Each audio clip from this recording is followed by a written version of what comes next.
นี่เนาะเออจักไปสิยังหายลุง โอ้ แน่ โทรหาน้ำเสียงได้อยู่เทิงฟ้าบ่บอกบ่ให้ปล่อยหันปล่อยมันก็ไปแล้วน้ำท่วมล้นไปเบิดแล้วฉันว่าฮะ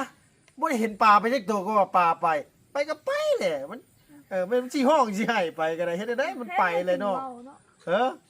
เออเห็นก็ว่าเห็นอยู่ก็เห็นได้มันแก้บ่ได้เลยเพราะว่าแค่ได้เฮาก็บ่ได้หายบ่ได้เครียดยังลุงบ่ได้เครียดบ่ได้ให้ แต่เขาสั่งลุงนะเขาไม่ได้ปักลุงซ้ำ เอาบ่ปากสิไปใช้ข่อยมามอบเงินให้เจ้า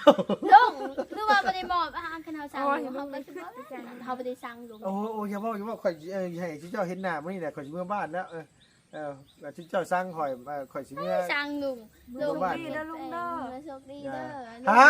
ข่อยว่าเลยนะ เอาเพื่อสุขดีแล้วเนาะให้มาเลยได้ลุงก็ อันนี้ทั้งอ้ายเราฝากมาให้ แค่บ่ได้อวยพรก็หายกันอวยพรนะกะ เอาอวยพรอีกอวยพรหน่อยสิเป็นหยังกับบ่ได้ว่าหยัง นี่ขับรถกับอันนั้นขับรถกับรถมึงล่างเลยลุงขับรถกับบ่ให้มัน พี่น้องเอ้ยอยู่นำเขาเจ้าหลายเลยอยู่นำเขาเจ้าหลายเขาเจ้าสนิทเป็นพี่เป็นน้องกันโดดเขาเจ้าอยากเว้าหยังก็เว้าอยากจักไผ่เด้สิเว้าเนี่ย เว้าแล้วสิเจ้าเว้าภาษาสิเจ้าข่อยสิฮู้บ่ คอยสิแป้ให้เด้อคอยเว้าแบบว่าคอยว่าเอ้ยลุง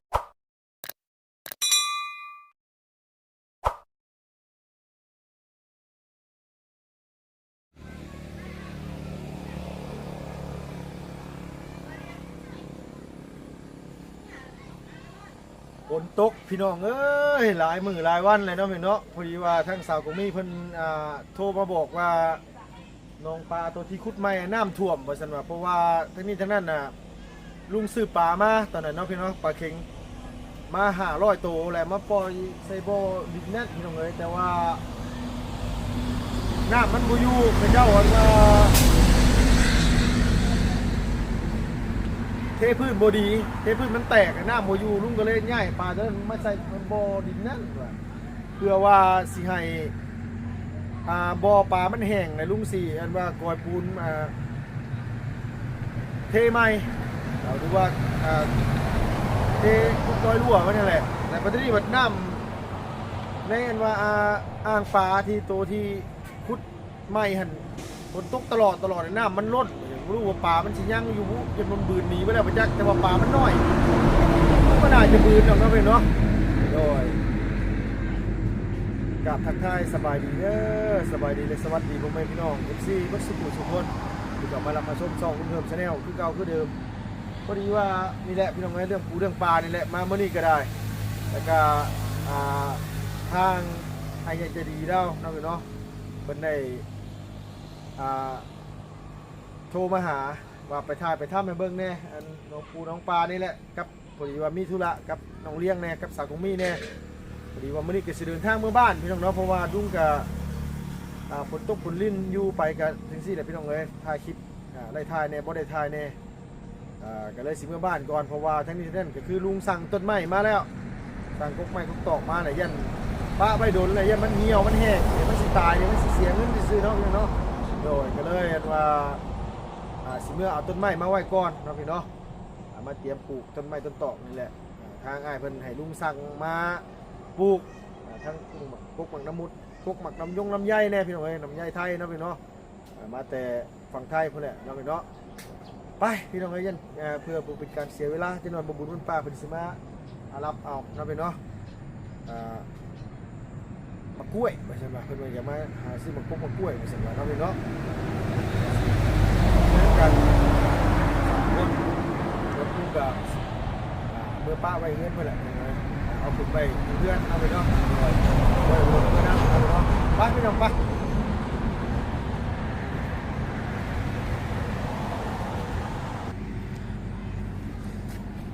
ฝนตกฟ้าฝนก็โอ้พี่น้องเอ้ยบ่เป็นใจเลยช่วงนี้ก็ได้มื้อนี้ก็ครึ้มฟ้าครึ้มฝนมื้อนี้ก็สิแห้งสินักคือเก่าได้พี่น้องเพิ่นว่าของน้ำพอได้มา2 มื้อ 3 มื้อพี่น้องเนาะลุงก็ขึ้นมาเที่ยวนี้ก็บ่ได้ค่อยมาถ่ายคลิปทางน้องเพิ่นเรื่อยปานใดเนาะพี่เนาะเพราะว่าเฮาก็ติดฟ้าติดฝนโอ้พี่น้องเนาะต้นมะพร้าวต้นนี้คือล่มว่ะ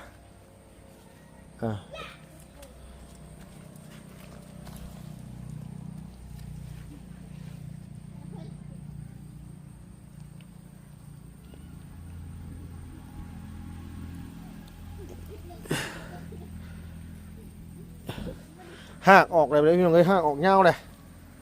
มันล่มเรื่อยนี่ก็บ่ดีปานใดได้นี่นะเนาะ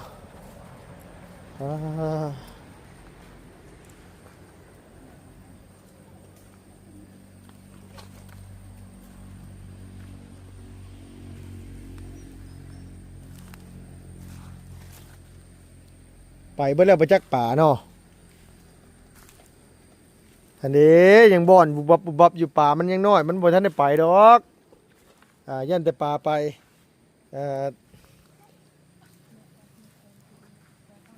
มันลดออกทางไหนน้องอันว่าน้ำนี่ลดออกทางพี่บ่ลดออกลายบ่หน่อยอ่ะสบายดีป้าลุงเด้อสบายดีป้าลุงในอันว่าต้นมะพร้าวต้นนั้นมันอยากล่มมันหาอันแกะมาใส่ให้นี่เด้อเพราะว่าออกหากได้ยาวขาดอันนี้มือแหละยันปลาไปใช่ป่ะมันไปอยู่ฮะยังอยู่ดอกยังบอดบุบบุบับอยู่เห็นน่ะฮะนี่แต่ปลาอะไรบอดโมเมนต์น้ำฝนแน่น่ะโอ้บอกไปป่ามันยังน้อยอยู่ป่ามันน้อยมันบ่ค่อยไปไหนดอกอันนี้นี่คือสิไปแล้วเนาะไปแล้วปลาดุกนี่น้องนี่พี่น้องเลยบ่ใช่ปูผ่ายางซ้ำพี่น้องเลยฝนตกมาตลอดแล้วมันจำเป็นก็เลยมาปล่อยก่อนเจอปังที่ตรงไหนเจอปังเปล่า เอาพากันนั่งยังมานั่งเบิ่งปลานี่สิช่อยยังมันได้อยู่ว่ามานั่งเบิ่งกันได้ย่านปลาอันออกไปสันว่าออกก็ออกแล้วถือว่ามันไปอยู่ธรรมชาติก็ได้กันนะแต่ว่าลุงว่ายังเหลือลายอยู่ดอกปลาเค็งนี่นะยังเหลือลายอยู่ปลาเค็งนี่มันบ่บืนนะปลาเค็งเพราะมันยังน้อยคาดว่าปลาใหญ่นี่บืนแท้เห็นมันออกไปอยู่ว่าคือว่ามันออกไปฮะบอกปลาเค็งนี่วะไปลายอยู่วะมันไปที่ไหนน้องไปทางน้ำลายนั่นแหละ ว่าน้ำหัวน้ำบ่อยากเชื่อเด้เนาะน้ำมันไหลมาแต่ใส่ว่ามันขึ้นล้นวะฮะไล่มาจากหนุนแน่นวะโอ้โหคือกันมันฝนตกแห้งเลยมันไหลลงจากหนองนี่เนาะไหลลงเม่นี้เนาะเดี๋ยวมันก็นี่ออกไปพุ่นนี่เลยพี่น้องเลยอันว่าให้เพิ่นลุงนี่แหละมาเทใส่หน่อยเพิ่นว่าเพิ่นบ่อยากให้เทใส่บ่อยากให้อันปล่อยใส่น้องนี่หรอกแต่ว่ามันบ่มีหม่องปล่อยก็เลยมาถอกใส่เฮ็ดได้มันจำเป็นเด้ว่าอ่างอันตัวใหญ่หั่นมันน้ำบ่อยู่น้ำมันบ่ขังก็เลยอันว่าอันนี้ว่าสิกอยปูนผสมอันว่าไม่แหละสิเทใส่หูมันร้อยลูกอาหารซื่อๆอย่างแนวมาหยอดก่อนว่ะอีหยังยังได้ชุดนักเรียนบ่ฮะบ่เอาพอดีก็ได้ก็พอดีว่าทั้งอ้ายเราพี่น้องเอ้ยเนาะเพิ่นฝากเงินมาให้ทั้งน้องเลี้ยงไปซื้อชุดนักเรียนเตรียมเข้าโรงเรียนมาซั่นว่าอ้าวเจ้าได้คุยกับลุงเนาะบ่ฮะคุยมื้อใดคุยมื้อคืนบ่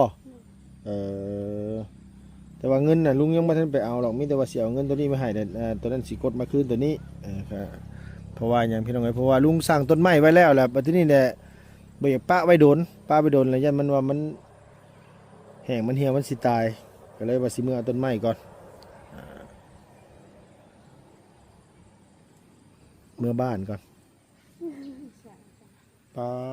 มันก็ขึ้นลายอยู่น้องเอ้ยยังเหลือลายอยู่ดอกเหลืออยู่ดอกประมาณ200-300 200-300ก็ซ้ำสิกินเด้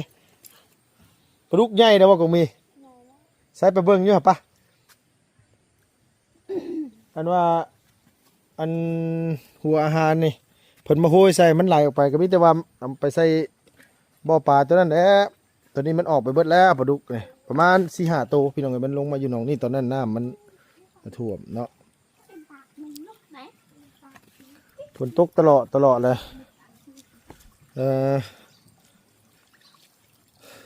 โอ้ยน้ำบ่ไหลจังมือเลยสักกงมีมันว่าน้ำมันว่าอยู่นั่นน่ะบ่เนาะป้าสีมือนี่เลยเกลือแล้วบ่มื้อนี่แต่ว่ามันน้ำมันเสียพี่น้องเอ้ยจักสิเฮ็ดได้ไดเอาน้ำตัวน้ำตัวนี้บ่ใส่บ่ซั่นก็ตักน้ำตัวนั้นมาใส่พี่ เอาว่างเด้ก็บ่มีแนวเฮ็ดก็ตักขึ้นมาสิเป็นหยังเนาะโดยอันนี้นี่คือ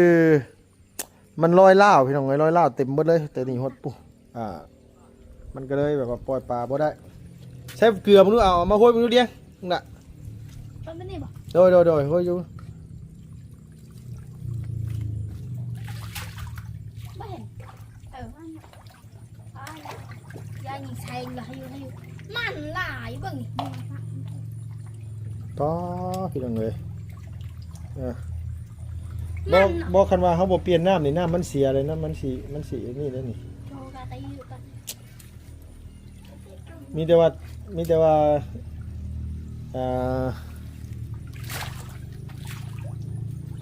ลูกใหญ่เลยสิเปลี่ยนหัวอาหารให้มันใหญ่ขึ้นตัวนั้นในนางน้องนั่นนี่มาโหยบนพี่อยู่เรียน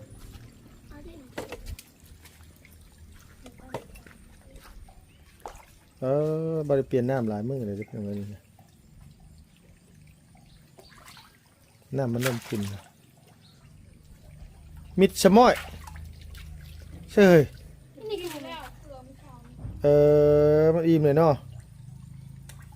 ใช้เงินสุด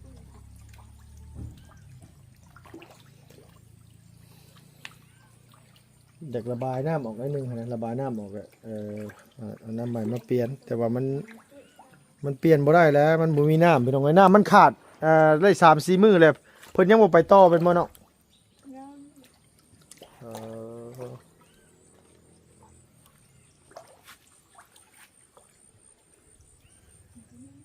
ต้นมะพร้าวมันก็เริ่มงอขึ้นละมันตัวนั้นน่ะมันอยากล่มเรื่อยมันหากมันออกมาแล้วมันช่องห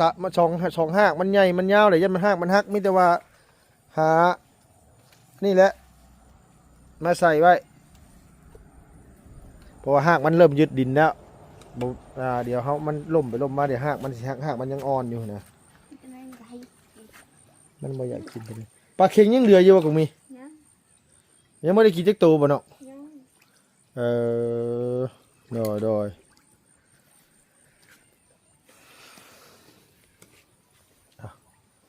มีแต่ว่าตามนั่นแหละเพิ่นยันปลาเพิ่นเฮียพี่น้องเอ้ยเห็นมันออกไปลายอยู่บ่น้องตอนฝนตกนะจักแหละโอ้ยปลาเข็งน้อยๆมันบ่ออกไปเด้อปลาเข็งน้อยน่ะมันบ่บืน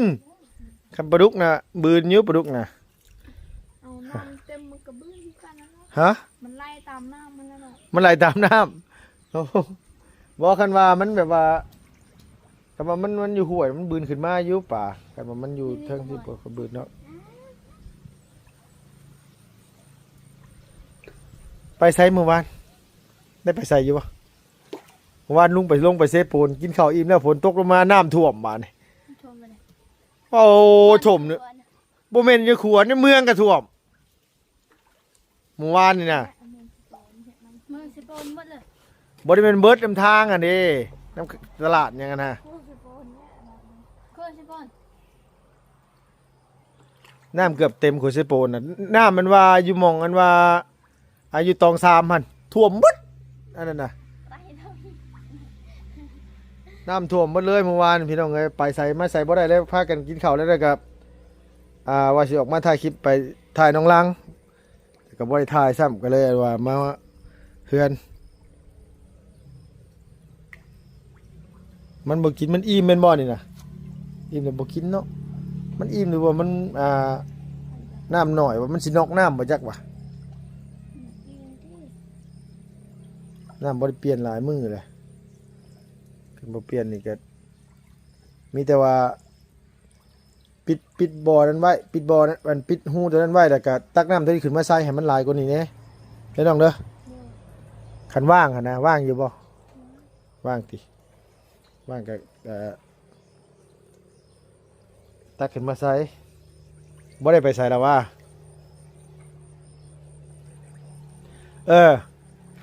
มีแต่ว่าคันว่าอันนี้น่ะว่างน่ะขุดขุมไม้นี่เด้อปลูกต้นไม้เด้อเนาะปลูกลงไปร้อนนี่บ่หรือว่าตัวเช็ดดอนไหนปลูกทางไหนปลูกแถวนี้เนาะ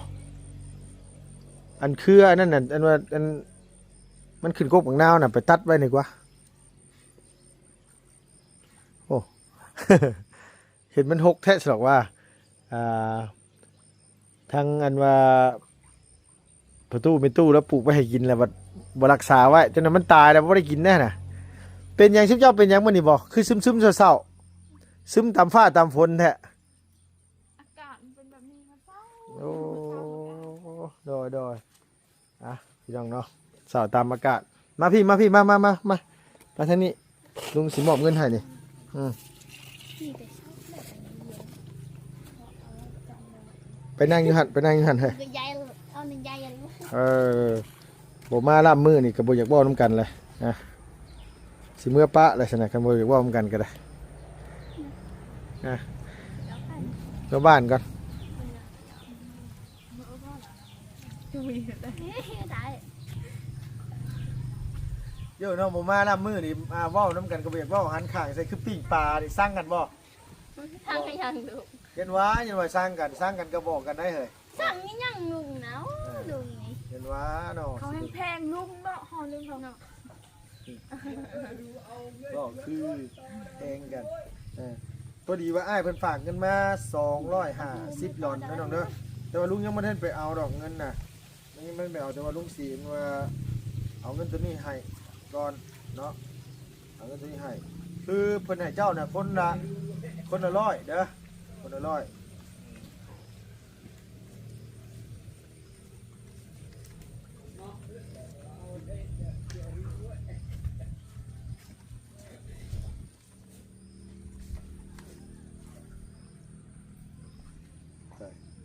ไปหา10นี่บ่ละเลี้ยงคือตอนนี้นะลุงเซ็กเบิ่งเงินน่ะมันได้อยู่100หลอนมันได้อยู่2ล้านกับ250,000 กีบ2ล้านกับ250,000 กีบใส่เงินน่ะประหยัดนี่เด้อได้ยินบ่ลุงว่าดอยเงินแม่นอยู่มันได้มาง่ายแต่ว่าผู้ปัญหายากไปซื้อเสื้อผ้าซื้อชุดนักเรียนก็ซื้อชุดนักเรียนอย่าไปซื้อร้านเสือโชว์ไหล่โชว์แขนโชว์ ไม่ซื้อลุงเอ้ยลุงเว้นก้อยใจบ่ เอาสิไปฮู้บ่เอาหน้าสาวคนเดียวไง ถ้าตัวบ่ายเนี่ยพี่ป้าได้เกิดจากไหนไป 4 5 6 7 8 9 10 1 2 3 4 15 16 17 18 19 20 21 22 คิดตั้งเอาไปเดียว เป็นอย่างเจ้าจมยังให้คอย ไม่อยากคนไม่ได้จมเคยเมาจะงวย เนาะเจ้าจมยังให้คอยโม ชม นี่ เผ็ดแผลเพราะเหยียบน้ำลายก็ถูก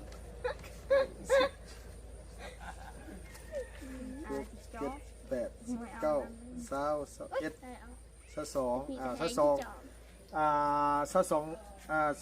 22นี่ก็คือ2ล้านกับ250,000 กีบไว้นั่นเด้ออันนี้เป็นเงินทางผู้ลุงใหญ่จะดีเพิ่นที่เพิ่นโอ้ที่น้องให้น้องครับซอยเฮ็ดอ่างปงอ่างปลาเฮ็ดเฮือนในซ่านสักนี้แหละพอดีว่าเพิ่นคุยกับเจ้าบอกเพิ่นว่าน้องเลี้ยงเพิ่นอยากได้เงินนั้นมาไปซื้อเสื้อผ้าอันนักเรียนเสื้อปีกายนี่เก่าบ่ล่ะมันน้อยทีนี้ขึ้นมอเลยเนาะต้องเปลี่ยนอันนี้เป็นเงินทางเพิ่นจะดีเพิ่น เข้าใจ น้อยนะอย่าค่ายก็ให้มาโลดอยากว่าหยังก็ว่ามาโลดเด้ลุงฮู้อยู่พี่น้องเอ้ยสาวกุมีน่ะเราบอกว่าบ่ให้ลุงปล่อยปลาดอกนั้นมื้อนั้นน่ะแต่ลุงน่ะบอกว่าบ่เป็นหยังดอกฝนตกมันก็บ่ท่วมดอกลุงคิดว่าจังซี่ลุงบ่มีหม่องปล่อยแต่เพิ่นบอกว่าอยากให้ลุงปล่อยใส่กระปล่อยใส่หยังนะปล่อยใส่กระลุมปล่อยใส่กระถางสีนะพี่น้องก จะ ระถาง ไป สี ที่หายลูกเดียวเนาะ อ้าวสิไปฮู้บ่เนาะบัดนี้เนี่ยโทรหา โอ้ยอย่าว้าวเลย อ้าวจะโทรหาข่อยจะว่าน้ำท่วมเมื่อไหร่น้องปลาเนี่ยบอกว่าบ่ให้ปล่อยบ่ให้ปล่อยไปฉันว่า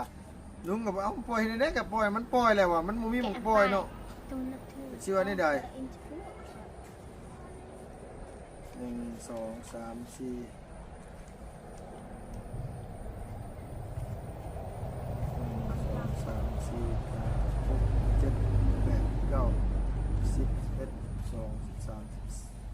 ผ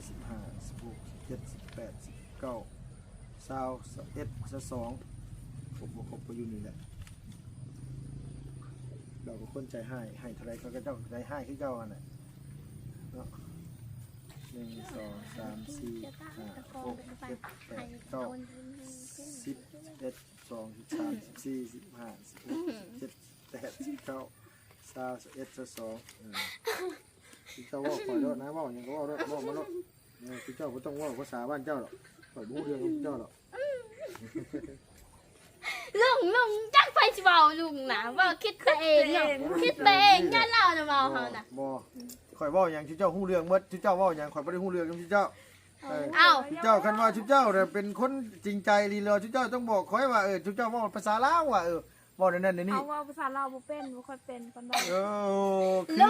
ลุงเขาไม่ได้ด่าลุงกับพ่อเขาเว้าว่าลุงว่าวันนี้เขาก็อ้ายแหละเว้าจังหน่อยใส่ชุดนี่ชุดโชว์จักจังได๋เขาใส่ชุดโชว์นะ โอ้ยเว้าลุงเว้าอย่าชื่อชุดโชว์ลุงบ่ได้ว่าเจ้าใส่ ให้ชื่อลุงค่อยเป็นผู้สาวให้แน่ผู้ชื่อลุง โอ้เถียงเนี่ยพี่น้องคันบ่ซื้อก็บอกว่าบ่ซื้อเลยก็แล้วเลยพี่น้องเอ้ยเนาะเนาะไผสิเว้าหยังเจ้าลุงก็บอกว่าจะซื้อได้ชุดโชว์มาใส่นั่นลุงว่าลุงก็ว่าหลานบ่ได้ซื้อนี่แค่นี้ก็จบเจ้าสิเว้าหยังข่อยโอ้เจ้าว่าข่อยบอกมันผิดบ่มันบ่ได้ผิดแน่บ่ได้ผิดเจ้าสิเถียงอีหยัง ค่อยน่ะลุงเขาไม่ได้ใส่ลุง เอาบ่ใส่ก็สิอยากอายเฮ็ดหยังห่านเอาเว้าก็เว้าข่อยบอกว่าบ่ให้ซื้อมาใส่ ขอบใจลุง เจ้านี่ข่อยบอกกับผิดเด้อ ขอบใจนะลุงที่ลุงบอก โอ้ชื่อเจ้านี่ใจให้ข่อยฮู้อยู่ชื่อเจ้าใจให้บ่นี่น่ะชื่อเจ้าใจบ่ดีกับข่อยเรื่องปูปลาหน้าน้ำชื่อเจ้าเลยข่อยสิมัดลอยปล่อยทิ้ง ลุง เบิดนี่ เนาะ จักไปสิยังหายลุง โอ้ แม่ โทรหาน้ำเสียงเด้ออยู่เทิงฟ้าบ่บอกบ่ให้ปล่อยนี่หั่นปล่อยมันก็ไปแล้วน้ำท่วมล้นไปเบิดแล้วซั่นว่าฮะบ่ได้เห็นปลาไปจักตัวก็ว่าปลาไปก็ไปแหละมันมันสิห้องสิให้ไปก็ได้เฮ็ดได้มันไปเลยเนาะเห็นก็ว่าเห็นอยู่ก็เห็นนี่มันแก้บ่ได้เลยเพราะว่า แค่ได้เฮาก็บ่ได้หายบ่ได้เขียนหยังลุง บ่ได้เครียดบ่ได้ให้ แต่เขาสั่งลุงนะเขาไม่ได้ปังลุงซ้ำ เขาบ่ปากสิไปใช้ข่อยมามอบเงินให้เจ้า ลุงหรือว่าไม่ได้บอกคือเขาสั่งลุงเขาไม่ได้สั่งลุง โอ้อย่าเว้าข่อยให้เจ้าเห็นหน้ามื้อนี้แหละข่อยสิเมื่อบ้านแล้วที่เจ้าสั่งข่อยสิเมื่อ สั่งลุง โชคดีนะลุงเด้อ โชคดีเด้อ ข่อยว่าเลยนะ เอาเพื่อโชคดีนะเนาะให้มาได้ลุงก็ อันนี้ทั้งอ้ายเราฝากมาให้ แค่บ่ได้อวยพรก็หายกันอวยพรแน่กะ เอาอวยพรอีกอวยพรหน่อยสิเป็นหยังกับบ่ได้ว่าหยัง นี่ขับรถกับอันนั้นขับรถกับรถมึงล่างเลยลุงขับรถกับบ่ให้มัน พี่น้องเอ้ยอยู่นำเขาเจ้าหลายแล้วอยู่นำเขาเจ้าหลายเขาเจ้าสนิทเป็นพี่เป็นน้องกันโดดเขาเจ้าอยากเว้าหยังก็เว้าอยากจักไผเด้สิเว้า เว้าแล้วสิเจ้าเว้าภาษาสิเจ้าค่อยสิฮู้บ่ ค่อยสิแปลให้เด้อค่อยเว้าแบบว่าค่อยว่าเอ้ยลุงเว้านี่ค่อยก็อ้ายเลยในคลิปนะค่อยว่าสิกูมีแบบนี้ซื่อแล้วก็ว่าแบบนั้นน่ะให้สิเว้าแบบใด เห็นว่าลุงนี่ปากบ่ดีแท้ ค่อยเว้ายิ่งค่อยว่าคันค่อยว่าไปภาษาละเทิงค่อยว่ายิ่งลุงปลายนี่กี่ยุกสิตะเอาแบบนี้เฮาสิตะแปลว่า อยากอาย อ้ายแปลว่าสิตะลุง สิตะนี่อยากอายเนาะ แม่น โดยคันบ่อายได้เว้าได้นะคันบ่อาย ตะบึงสิตะเงินสิตะเงินสิตะ โดยเอาพี่น้องเอ้ยเนาะมาโซเลกันหลานน้อยหนึงมื้อนี้พี่น้องเอ้ยก่อนสิเมื่อบ้านคันบ่เถียงกันเขาก็สิบ่คิดฮอดเฮาบ่แม่นจังดอกคันเถียงกันเขาสิว่าเฮาหยังผิดกับลุงวะเราสิเครียดบ่ว่าหยังเขาก็คิดเด้อันนี้เมื่อไหร่โอ้ยเขาสิว่าเวลาดีนํกันเขาสิมื้อข่อยบ่อยากเห็นหน้าจะแล้วอย่างนี้นะแม่นบ่ ลุงเขาเอาผิดเขาก็ขอโทษลุงน้ำล่างเด้ บ่เป็นหยังบ่ได้ผิดดอก ขอโทษได้ FC ที่เขาเอาผิดเอาใจยังบ่ดีใส่ลุงใส่ FC แม่พี่น้องครับ โดยเอามีแต่ว่าสิ่งอื่นสิ่งใดก็สิ่งสำคัญเนาะก็คือลืมบ่มีนะเงินตอนนั้นเนาะไอ้เราฝากมาลุงยังบ่ทันได้มอบให้เจ้าอันนี้ตัวนี้น่ะเดี๋ยวได้นำมันก่อนนั่นล่ะเด้1 2 3 4 5 6 7 8 9 10 11 12 3 4 5 6 7 8 9 20ตัวนี้ก็ลุงมอบให้เจ้าก่อน20ล้านมันเงินทั้งหมดทั้งมวลมันมีอยู่29ล้าน7แสนกับ80,000แหละบัดนี้น่ะลุงซื้อปลากับหัวอาหารเมื่อนั้นน่ะ2ล้าน3แสนแหละก็ลุงมันว่า ฝากทั้งแม่น้องนี่เพิ่นไปซื้อต้นไม้เมื่อนั้นเบิด3ล้านแล้วลุงสิถือเมื่อเพื่อว่าลุงสิซื้อลงไปซื้อต้นไม้เอาอีกน้ำแน่เพราะว่าอ้ายแล้วบอกว่าให้ลุงแยกเงินออกไปเฮ็ดเกี่ยวกับการเกษตรจ้างอันว่าคนรู้ว่าซื้อต้นไม้ต้นตอกนี่แหละแล้วว่าแยกออกไป18ล้านเนาะแยกออกไป18ล้านแต่มันก็ยังเหลืออยู่ประมาณอยู่มันเงิน20ปลายล้านเนาะมันเงิน39ล้าน7แสนเดี๋ยวมันก็ยังนี่อยู่เดี๋ยวลุงสีอันดับให้ก่อนเอาไปว่าแยกออกไปนี่ลุงสีอันว่า1 2 3 4 5 6 7 8 9 10เอาอีกเป็น21ล้านเด้อแยกออก18ล้าน18ล้านกับมันมีเงิน29ล้าน7แสนกับ80,000กีบลุงจำได้อยู่แต่ว่าทั้งนี้ทั้งนั้นน่ะลุงฝากไปซื้อต้นไม้แล้วก็ซื้อหัวอาหารมาบางทีอะไรลุงขึ้นมาเทียน่ะลุงอาจสิซื้อของซื้อหยังมาคันว่ามันเหลือเท่าไหร่ลุงสิแจ้งแต่ว่าเงินใช้ไปหมดแล้ว5ล้านครับ3แสนกีบเนาะเพราะว่าเมื่อนั้นซื้อหัวอาหารกับซื้อปลามา2ล้านกับ3แสนและเมื่อก่อนฝากซื้อต้นไม้เบิด3ล้านยังไงก็5ล้านกับ2แสนมันยังเหลือเงินอยู่ประมาณ13ล้านกับ13ล้านกับ4แสน80,000นี่แหละประมาณนี้แหละ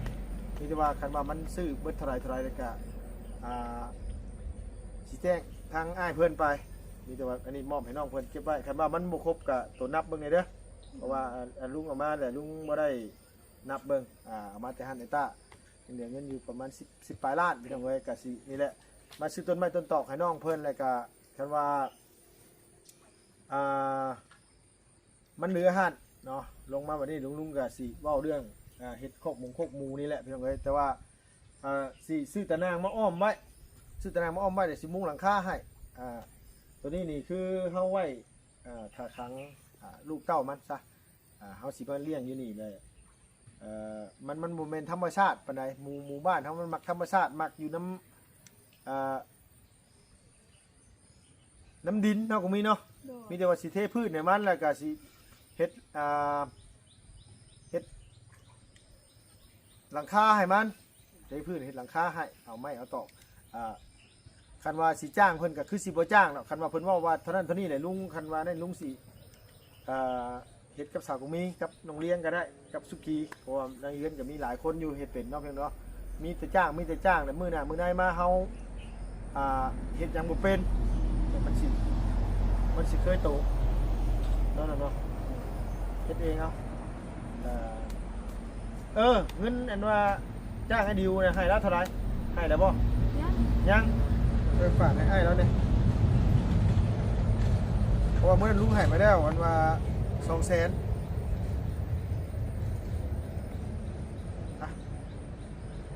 ให้แล้วอีก3แสนเป็น5แสนมาสิเด้อต่างซอยกันนั่นแหละเพราะว่าเขากับมันบ่ได้นี่เราเห็นแล้วเหรอบ่ยังบ่แล้วบ่ฝนตกเป็นบ่เมื่อวานนี้เราก็มาเฮ็ดเมื่อวานมาเฮ็ดนะมืดมือเรามาเฮ็ดมืดว้าวอีหลีบ่แท้ฝนตกบักใหญ่นึงเราก็ยังเฮ็ดเรานานเราก็เมื่อเราบางทีมื้อนี้เราบ่ได้มาตอนแรงๆพุ่นล่ะถึงมาเมื่อวานนี้คือกันเมื่อวานมาตอนแรกบ่ประมาณ1 โมง 12 โมงเรามาโดยนี่จะว่าสิเมื่อบ้านก่อนเด้อน้องเด้อหลานเด้อเมื่อบ้านก่อนเมื่อเอาต้นไม้ก่อนโมเมนต์ว่าเมื่อยังดอกพี่น้อยเมื่อเอาต้นไม้เพราะว่าต้นไม้น่ะสั่งมาแล้วแหละคันว่ายุนว่าเฮาย้ายออกจากหม่องที่เพิ่นขายแต่มาไว้เฮือนเฮาน่ะคันเฮาบ่พาเอาขึ้นมาแหละมันสิเหลืองมันสิตายคือกอไผ่น่ะยังดีเด้มันยังเป็นหน่อไม้คันว่าเป็นอย่างอื่นน่ะมันตายแล้วเนาะก็มีเนาะก็เลยสิเมื่อเอาอันต้นหน่อไม้มาปลูกน้ำแน่ต้นหน่อไม้ลุงสั่งไว้ต้นหน่อไม้ประมาณจากต้นวะพี่น้องประมาณ10นี่แหละอันนั้น10 ต้นกับประมาณต้นเขาขายแพงอยู่ดีอยู่บ้านน่ะมันเพราะว่านั่นมันพันอันว่านี่แหละบอกบุงหวานเพชรน้ำผึ้งเลยแต่ว่ามันเบอร์9พี่น้องเบอร์ใหญ่สุดเลยขายต้นหนึ่งเป็นเงินกี่ต้นละ3แสน10 ต้นกับประมาณ3 ล้านเสียมาปลูกต่อเพราะว่าเฮากะวางแผนไว้ว่าจะให้น้องเพิ่น มีขายยามแรงซะว่าง่ายซะมีขายยามแรงหรือว่ายามนี้มันออกลายเฮาก็บ่ว่าจะเป็นต้องขายก็ได้แต่ว่าหน่อไม้เฮาคำมันแซ่บมันก็สิมีลูกค้ามาซื้ออยู่ดอกเนาะปูปลาหน้าน้ำนี่คันบ่กินก็จับขายดีกว่าคันบ่อยากอีหลีก็ได้อ่ะ กินลุงอย่างลุงกระจับเลย โอ้ยเนาะ ไอ้ตัวเด้ บ่แม่นว่าบ่ยันชื่อเจ้าว่าข่อยก็เห็นเจ้าของเฮือนเพิ่นแหล้วแบบมาจับสู้อยู่สู้กินแล้วนี่เจ้าของบ่แม่นเจ้าของปลาเว้ยให้เอาจับ เดี๋ยวเฮ้ยนี่สิจับให้ลุงนะ นะตัวใหญ่เติบโตบ่นะ ง่ายเลย ซัมบ่แคท บ่ฮอด โตที่ซ้ำก็ซ้ ก็ ำ ซ้ำแขน ซ้ำแขน ก็มี ข่อย บ่ฮอด โหด สำเร็จ เดี๋ยวก็ซ้ำแขนบ่ฮู้แต่ว่าซ้ำนี่มันก็คือเก่าแล้วเนาะโอเคพี่น้องเอ้ยเนาะสำหรับคลิปนี้ก็มามอบเงินให้ทั้งน้องเพิ่นแล้วก็ลุงสิมาบ้านเมื่อเอาต้นไม้ต้นตอกก่อนเพราะว่าฝากทั้งแม่น้องนี่แล้วซื้อมาให้เพิ่นขามไทยมื้อนั้นว่าอยากให้มันถูกแน่ก็แพงเติบอยู่ได้พี่น้องเอ้ยอยู่ฝั่งไทยเป็นเงินบาทก็ต้นหนึงก็250ถึง300 400ก็มีเนาะต้นมะม่วงเอาแล้วแต่พันธุ์มันแล้วแต่อันนี้มันลุงเลือกเอามะม่วงที่แบบว่าอันนี้นะครับลำไยหนึ่งมากกับเพิ่นบ่อยากให้เอาข้ามก็ขอโทษขออภัยน้ำหลายๆเนาะเพิ่นเนาะลักลอบเอาข้ามได้นี่นะเสื่องเอา เขาเจ้าบ่ได้ให้เอาข้ามนะลำไยมันเป็นพืชเศรษฐกิจของประเทศไทยพืชแบบว่าพืชเพิ่นบ่อยากให้นำออกจากต่างประเทศนะแล้วบัดนี้แหละทางแม่น้องนี่เราไปซื้อแล้วก็บ่ฮู้หรอกว่าเพิ่นบ่ให้เอาข้ามมาแล้วบัดนี้ทางเจ้าหน้าที่ตำรวจอากรเพิ่นตรวจเบิ่งเนี่ยเพิ่นเห็นต้นไม้เนี่ยเพิ่นเห็นต้นลำไยเนาะเห็นว่ามันเขาซื้อมาหลายแล้วประเทศเนี่ยเห็นต้นลำไยแหละเพิ่นเห็นต้นเดียวบ่ได้มาเชื่องไว้ดอกแต่ว่าที่2ต้นนั่นเราเอาไว้พื้นต้นนึงเนี่ยมันอยู่เทิงเนี่ยเพิ่นก็เลยยึดเอาไว้ต้นนึงค่ะแล้วซื้อมา3ต้นแล้วก็ยังเหลืออยู่2ต้นก็ถือว่าเรายังมีบุญได้นึงพี่น้องเอ้ยได้ลำไยไทยมากินลำไยไทยนี่หมากใหญ่1มาหมากใหญ่เนาะพี่น้อง2มาก็เม็ดมันน้อยเม็ดน้อยๆสินะพี่น้องเอ้ยแต่ว่ามันคือพี่น้องหู้เลยเนาะลำไยไทยมันก็สิแซ่บกว่าลำไยพื้นบ้านเฮาลำไยลาวเฮานี่ก็เป็นหมากบ่เป็นแต่ว่ามันหมากบ่ใหญ่แหละก็ในก็ใหญ่สินะพี่น้องเนาะในใหญ่เนื้อน้อยบางหมากบางต้นก็ในหมากใหญ่อยู่แต่ว่าเนื้อก็หลายอยู่แต่ว่าในก็หลายสินะในใหญ่กว่ามันก็เลยเฮ็ดให้บ่ค่อยมีคนนิยมปานใดส่วนหลายกับลำไยกับเจ้าสิสั่งมาแต่ฝั่งไทยนะเพิ่นเนาะเป็นแปรรูปหรือว่าเพิ่นวิจัยมาเรียบร้อยแล้วเลยซื้อมาแต่พูด เช้าอยู่ชิตา โอเคทั้งละมีแต่ว่าขอบบุญขอบคุณขอมุกขอบใจทางย่ายเพิ่นเนี่ยเนาะ เมื่อยอง ไม่หรอก เดี๋ยว ไม่ประจะอุ้ยเลยเตะแดด อันนี้นี่เงินอันตัวนี้น่ะอีหลาเก็บไว้อันรวมไว้เฮ็ดอันว่านี่เด้อพ่ออย่างนึงก็นึงซ่านได้น้องเด้อนี่เดี๋ยวฝากขอบใจให้แล้ว ทางลุงละเด้อที่ศึกษาพวกเรามาลายฝากเราฝากใจขอให้เราคนใจจะได้คนไทยขอให้สุขภาพแข็งแรงเป็นการธุรกิจการงานเกิดขอให้เจริญรุ่งเรืองขอให้เรามีไม่ใช่มาแต่ขอให้เรามีแรงสิ่งสำคัญคือสุขภาพเนาะขอให้เราอย่าเจ็บอย่าป่วยเลยขอให้มีดีมีแห้ง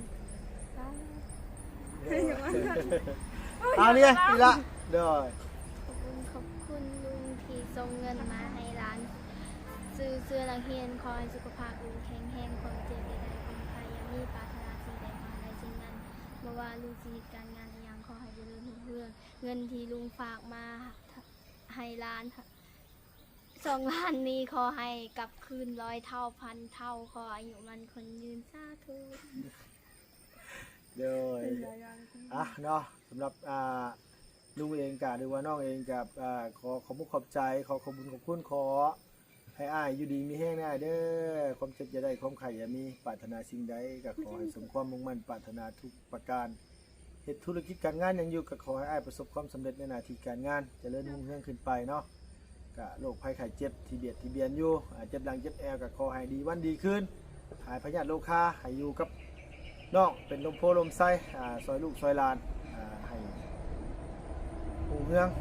ให้อยู่มีกินต่อไปได้เด้อบุญกุศลที่เห็นให้ทำกะขอให้เจริญไปปกปักรักษาครอบครัวกันซันได้ระวัง ลูกเต้าน้องนุ่งลูกหลานพ่อแม่เนาะขอให้อยู่ดีมีแห่งเบิดสุขุสุขคนได้เด้อสาธุเนาะมีแต่ว่าลาไปเด้อเพียงเด้อไปเด้อพบพ่อกันอยู่เฮือนพุ่นละบัดนี้ก็ลุงสิเดินทางมาบ้านเมื่อต้นไม้มาให้ทั้งสาวก็มีก่อนกับอยู่ไปก็สิแหละพี่น้องฝนตกฝนล้นลิ้นก็บ่ได้ถ่ายคลิปถ่ายทำให้พี่น้องเบิ่งมันบ่มีเวลาสิออกไปใส่มาใส่ก็คือฝนลงมาตลอดเลยเมื่อบ้านแค่ในเมื่อเอาต้นไม้ขึ้นมาแหละคันว่ามันแดดมันหนาวเฮาก็ปลูกต้นไม้ต้นตอกแล้วก็สิพุ่นแหละพี่น้องเนาะตะเวนหาเขตใหม่ๆแน่เพราะว่าพี่น้องเพิ่นก็จมมาหลายนะครับติเตือนมาหลายเนาะเพิ่นก็ยังให้ไปเลาะเบิ่งเขตใหม่ๆแน่ก็มีเวลาคันว่าผลหมดตกบ่ลงเฮาก็สิเลาะเบิ่งเนาะไปเนาะขอบคุณขอบใจหลายๆพี่น้องที่เตือนมาคอมเมนต์เข้ามาติมาว่าติมาเตือนสติเนาะพี่เนาะแล้วก็เรื่องให้กำลังใจนำเนาะขอบคุณขอบใจหลายๆไปเลยเด้อพี่น้องสวัสดีเด้อเนาะโดย